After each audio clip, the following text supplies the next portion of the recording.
Good afternoon. We begin with breaking news. Revered Australian journalist George Negus has died at the age of 82. He passed away peacefully, surrounded by his loved ones after battling Alzheimer's disease. During his illustrious career, George Negus interviewed leaders across the globe, including a famous exchange with Margaret Thatcher in a 60 Minutes interview in 1981. His family sharing these photos and saying in a statement, despite the challenges diseases like Alzheimer's inflict on families, they shared laughter and happiness in recent times. They also thanked Australia's healthcare workers for their support, and we'll speak with George's friend and former colleague Ray Martin a little later in the bulletin. Returning now to our top story, the passing of legendary Australian journalist George Negus, with the Prime Minister sharing his own tribute moments ago.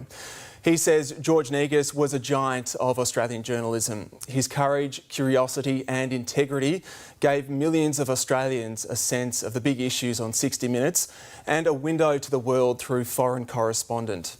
George sought and served the truth with steely determination and a twinkle in his eye, and along the way he made even the smallest TV screen feel that much bigger. He was a wonderful human being and his loss will be deeply felt by so many Australians. And Ray Martin is one of the many 60 Minutes journalists lucky enough to call George Negus a colleague and a friend, and he joins us now live. Ray, good afternoon to you and thank you so much for your time. What is your immediate reaction to this news? Yeah, well, thanks, Dougal.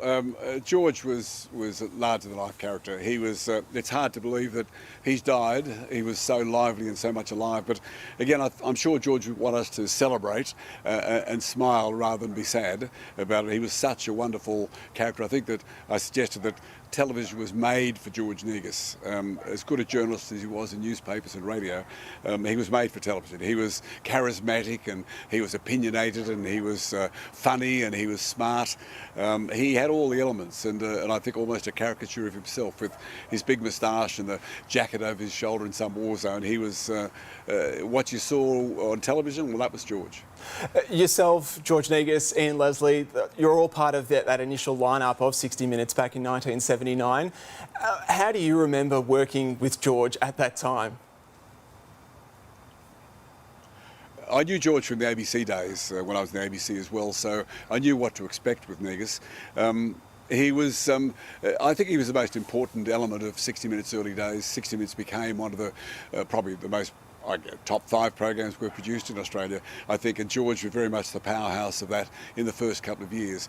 He was such a strong character on television that he made up for, perhaps other things that the rest of us in the program didn't achieve. But George was identified with it. Paul Hogan easily caricatured George because he was easy to caricature. But he was also a very good journalist and loved telling stories, loved meeting people. There was no acting with George Negus. As I said, what you saw is what you got. I remember those beautiful TV moments and moments in journalism, especially with Margaret Thatcher. How do you feel he's contributed to journalism in this country? Yeah, he personalised journalism without his opinions being dominant. He was a highly opinionated guy, but he would also let people talk. And to see George make a mistake, if you like, or be put down by the Prime Minister of Britain, as Maggie Thatcher did put George down. To see, I remember similarly the wife of the Canadian Prime Minister, Margaret Trudeau, was being interviewed by George for a profile, and George, who knew more about music than most people I know, popular music, made the mistake of saying that Bridge Over Troubled Waters had been sung by the Beatles, and she laughed at him and corrected him and made him look kind of foolish. But Negus got away with it. Negus could get away with so much of the truth and so much of the fun because he was such a character. So very few would have got away with that sort of mistake, but George could do it because he was George. You say what you saw is what you got, but how were those moments behind the scenes? How will you remember George Negus? I remember George as highly opinionated. George's opinions, a little bit of George went a long way, but I say that as a great mate and very affectionately. He was a strong character. He did some talkback radio at one stage. Was probably his opinions were a bit too left for talkback radio, but nevertheless that didn't stop him giving opinions. He liked people. You can't disguise it. Television tends to be very truthful. As I said, George was very much what people saw on television, and he loved telling stories. He loved the ethics of journalism. He loved the craft of journalism. He adorned journalism, apart from being very grateful that it had given him a chance to do it. So I can only say positive things about George. He was a wonderful character. He was a great man, and I know he'll be dearly missed. I know it's been a big day for you, Ray Martin, and thank you so much for your time here this afternoon. No, my pleasure, Dougal, anytime. 9 News with Alicia Loxley and Tom Steinfort. Good evening. George Negus, one of the great trailblazers of Australian journalism, has died, aged 82. A founding member of 60 Minutes and co-host of The Today Show, he's being remembered as a fearless storyteller with an insatiable curiosity. Mark Burrows compiled our tribute. I've always been fascinated by what makes places and people, and politics in particular, tick. Politics is the best way to solve problems without killing each other. For decades, he was one of the hardest-hitting journalists on Australian television. We set out at about 5 o'clock this morning from our base in Algeria. As the US sees it, Nicaragua, under the Sandinistas, is another Cuba. Today, George Negus's family announcing his death. Our incredible father and partner George passed away, peacefully surrounded by loved ones after a gracious decline from Alzheimer's disease, all the while with his trademark smile. Last month on Father's Day, his son Ned shared this photo with his dad. George had been virtually silenced by the ravages of the disease. Negus was television. I think they created television for someone like George Negus. Few knew George better than his colleague Ray Martin. To see George in a war zone with his moustache bristling and his eyes flashing and the jacket over his shoulder with a war going on behind, that was Negus. It was made for George. Who is your worst enemy, Mr. President? George Negus was one of the originals in 1979 on the groundbreaking 60 Minutes program. I'm George Negus. I'm George Negus. I'm George Negus. I've been very cheeky to the Prime Minister of the day when I was working at the ABC and got the flick. And Channel 9 called me. He described himself as an anti-war correspondent. His frontline reporting never about glory or adventure, but the futility. The Israelis won't admit that they've got the bomb. You cannot take photos. Please. Why can't we take photos? His task, and he had a wonderful knack for it, was making complex international and political issues accessible to a broad Sunday night audience. Then he came up against the steely gaze of the Iron Lady. Why do people stop us in the street almost and tell us that Margaret Thatcher isn't just inflexible, she's not just single-minded, on occasion she's plain pig-headed? Told by Would you tell me who has stopped you in the street and said that? Ordinary Britons. Where? In conversation. But I thought in you'd pubs. just come from Belize. George, educated in Brisbane, was initially a school teacher before writing for the Australian newspaper and the Fin Review. I was an ex-school teacher, ex-high school teacher, and I sort of conned my way into journalism somehow. And after his spell at 60, he was host on The Today Show. Well, and welcome to George, day one. It's nice to be here. He was a regular guy too, you know. I mean, this is a guy who loved the cooking segment on The Today Show. Foreign correspondent at the ABC, Dateline at SBS, and Evening News at Channel 10. 6 p.m. with George Negus. G'day, welcome to the very first 6 p.m. He was awarded the industry's highest praise for his contribution to journalism. They describe you as an ex-boozer and womaniser. Ex. No, the X is definitely correct. For both. I heard your question. And that's your answer. You take a lot of convincing, don't you? From the Prime Minister, George Negus was a giant of Australian journalism. His courage, curiosity and integrity gave millions of Australians a sense of the big issues on 60 Minutes. To Australia, he was a TV star. To his family, Negsy was the greatest father, grandfather and partner there ever was. We created a beautiful life together and we will miss him dearly. I'm George Negus. Those stories and more, tonight on 60 Minutes. Mark Burrows, 9 News. Tonight, veteran journalist George Negus has died, remembering the legendary broadcaster who lost his battle with Alzheimer's disease, aged 82. This is 10 News First with Jennifer Kite. Good evening. First tonight to the loss of a giant of Australian journalism. George Negus delivered the major issues of the world to Australian lounge rooms in a simple and unique way. His death follows a battle with Alzheimer's disease, ending an extraordinary life and a remarkable 50-year career. A pioneer of journalism, That the whole idea of human rights in El Salvador today is a joke. George Negus was one of Australia's original foreign correspondents. There's the all-important passport. He beamed the issues of the world into lounge rooms across the country and, in the process, informed generations of viewers. Danger was never far away. Kids way out here in the middle of nowhere are training to be guerrilla fighters to take on the Moroccan. But he called himself an anti-war correspondent because he wanted people to understand the senselessness of conflict.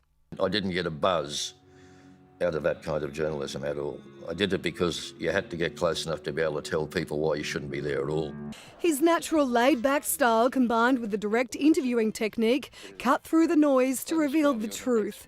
Negus's 1981 interview with the then British Prime Minister Margaret Thatcher became the stuff of legend. Why do people stop us in the street almost and tell us that Margaret Thatcher isn't just inflexible, she's not just single-minded. On occasion, she's plain pig-headed and won't be told by anyone. Would you tell me who has stopped you in the street and said that? Born in Brisbane, his first career was as a school teacher, but he turned to journalism at the age of 28 and went on to work for 4 television networks and 2 print outlets in a career spanning 50 years.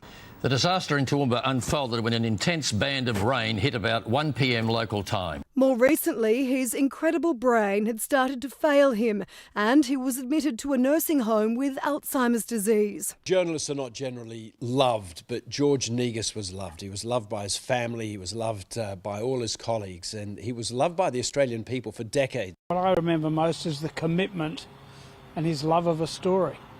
He'd go anywhere in the world to report on just about anything and love it.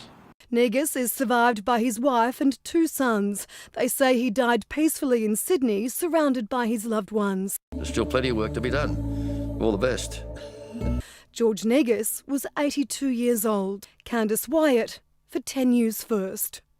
Well, George Negus and his 60 Minutes colleagues changed the way we view the world. With his insatiable curiosity, trademark moustache and swagger, George covered war zones and tackled big interviews like no one we'd ever seen on television. Today, aged 82, George lost his battle with Alzheimer's, and we lost a legend.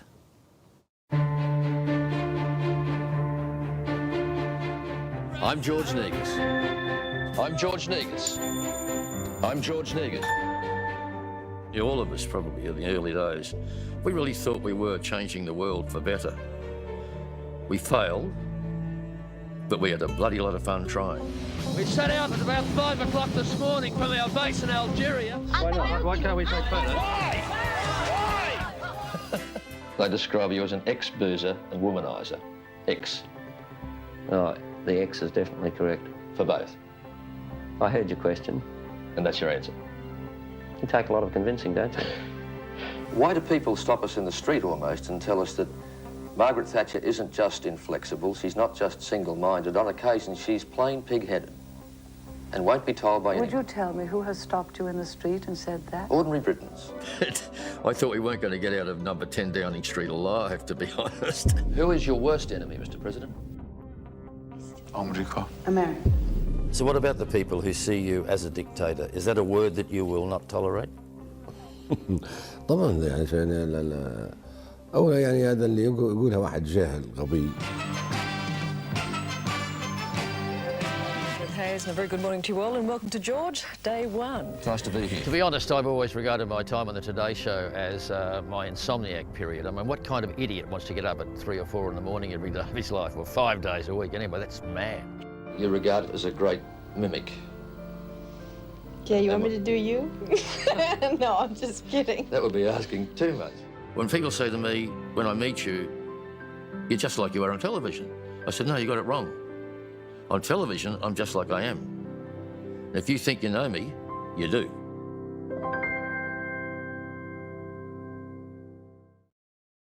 He was one of the very best. Well, Ian Leslie was one of the original 60 Minutes reporters alongside George Negus, the other, of course, being Ray Martin. While Liz Hayes, a 60 legend herself, co-hosted the Today Show with George in the late 80s. They both join me now. Nice to see you. Liz, we all lost a giant of the industry today. You also lost a dear friend. Yes, it's a big day. George was a potent human being, and in my life, someone I will never forget. He left his mark, no matter how he was or where he was, and it's not an understatement to say that somebody like George Negus and even Ian Leslie, who is with us today, these are trailblazers. These are people who sort of led us on a path of journalism of the kind that we hadn't seen at that stage. And they're important people in the world of broadcast journalism. I mean, Ian, you stayed in touch with George till the very end, and his family spoke today about his gracious decline. What are your emotions around the news today? Well, shock was the first emotion I felt, but then it was followed up by a dreadful emptiness, because I hadn't seen much of George actually in the last 2 years, but I was talking to an editor only last night who spent about half an hour with George just a few days ago. And I said, did George say anything? And he said, no, he just stared into the distance. So I read him a book. So he read for about 20 minutes, and this smile came across George's face. And then Robert left that session. And Kirsty, George's wife, came in, and George said he was a nice fella. And that's extraordinary. But it was a poignant end. It was a sad end for a man who loved words, who loved speaking, who loved telling a story, and his voice was his lifeblood. That to have been taken away from him for something like 2 years now is just incredibly cruel and very, very sad. Yeah, I mean, I remember when we all first found out that he was unwell. It was 2018 and it was 60's 40th anniversary dinner, and I just remember he was in great form that night. He was sharing stories as he always did. He was propped up by the bar, the top buttons were undone, there was no tie. It was classic George, and there was really no one like him, Liz, was there? No, he was truly unique. There was one George and only one George, and that's why, in many respects, he stood out. And you're right, you know, he always liked to have a little bit of chest hair available to pop out. And he was just a good guy, curious beyond belief, always had questions that he wanted answered. It didn't matter what the subject was. I think he perfected the one finger with the coat over the shoulder. I might be wrong, Ian, tell me if I am. He brought huge personality to television, but an insatiable appetite to know more. And really that's what he did so well through his personality and his presence. I mean, as one of the original three, Ian, on 60, would the show have taken off as it did had it not been for George? We needed a standout. We needed a spark to get the audience on side. And looking back, there was Ray, myself, we were both conservative. George was certainly not conservative. He was right out there. And we needed a Negus. We needed that sort of urban cowboy. We needed that penetrating voice to get the message out. And I always think that George was the element or the spark that took 60 Minutes to the heights that it eventually got to. Liz, we dubbed George the urban cowboy because, as you said, the coat over the shoulder. And we're a little bit jealous of that because none of us could do that. And I thought, gee, it'd be nice to do that. And that was George. George wore a tight pair of white jeans very well too, I thought was extraordinary. And always had Nice that you remember that, Liz. I forget. It was one of those visions, you know. I love what you're saying there, though, Ian. I mean, you and Ray very much were the gentlemen of the show, but George was this renegade. I mean, Liz, I know you once said he was TV's first like rock and roll star journo. That's what he brought, and he showed us all the importance, I think, of being authentic and being fearless.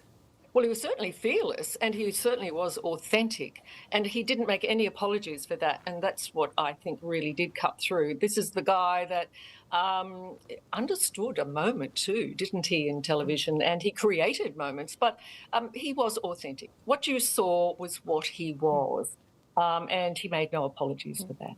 I mean, Liz, you got to sort of sit next to him on the set of the Today Show for a few years there, but Ian, your relationship was very different because you were often on opposite sides of the globe. But then when you, Ray and George, would get together for a lunch and the stories would flow, as we know they did you have a favourite George story? We were like brothers. We had our arguments, but we were never vitriolic about it. There was a camaraderie about the three of us. It wasn't like in the newsrooms where you do anything to beat your colleague to the punch. You had to get your story up. You wanted a complete story. It wasn't the case in 60 Minutes. We would talk about our families. I had 2 children. George was the gay bachelor. Maybe not gay, but he was a bachelor. I'm definitely not gay. I mean, I just think of some of those famous interactions. You got the Margaret Thatcher in '81, that Bob Hawke interview about booze and womanising. Liz, we know he was larger than life. What have we lost today? Oh, somebody that informed us like we'd never been informed before. Somebody who took us around the world like we hadn't been taken around the world. Somebody who introduced us to much of the Middle East. And the conflicts that took place there are still going on, but he could articulate that. Somebody who could do a mean bowl of pasta. I think we might have lost a great cook, actually. George did it George's way, and it worked. Yeah, he made us think. Ian, how will you remember your friend? I've lost a colleague, I've lost a friend, and we've all lost a very fine journalist. Well, Liz and Ian, thank you so much for sharing those memories with us today. It's a pleasure. Thanks.